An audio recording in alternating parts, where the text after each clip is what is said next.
Yo, what's up mga brad? So, andito tayo ngayon sa aking sili, tanim na sili dito sa apartment. Tingnan nyo, may bunga na.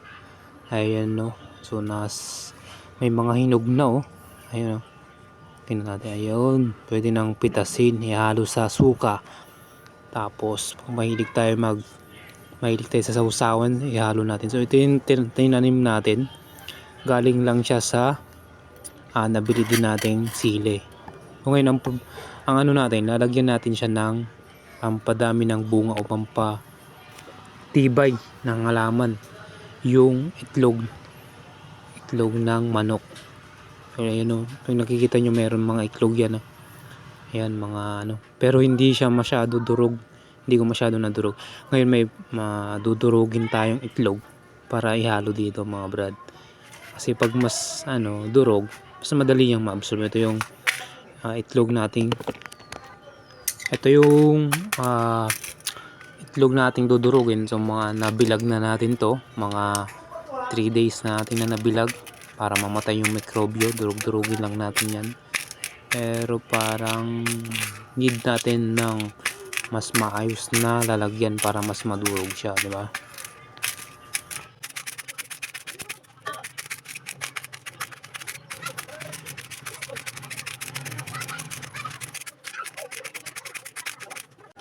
Ayun, so ito yung bago nating lagayan na durug-durugin lang natin. So yung mga itlog nating mga pinagkainan, huwag natin tapon kung may halaman tayo, dahil napakalaking tulong yun mga brad sa ating mga halaman. Tignan nyo, para hindi tayo magsayang, diba? May itlog, napapakinabangan pa, may pakinabang sa halaman.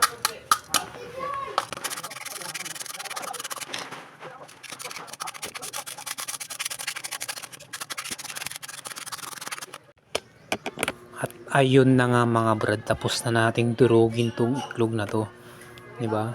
Yan, ipapakain na natin sa ating halaman. Ayun no, napakaganda, may bunga na, may itlog pa.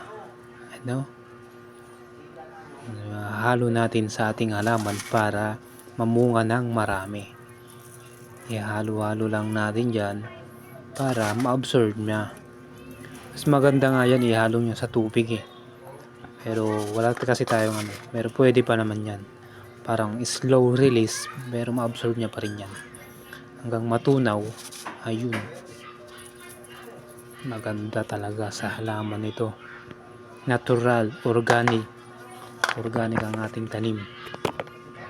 Ayan no. So halo lang natin yan para mamunga ng marami ang ating sili at sipagin mamunga.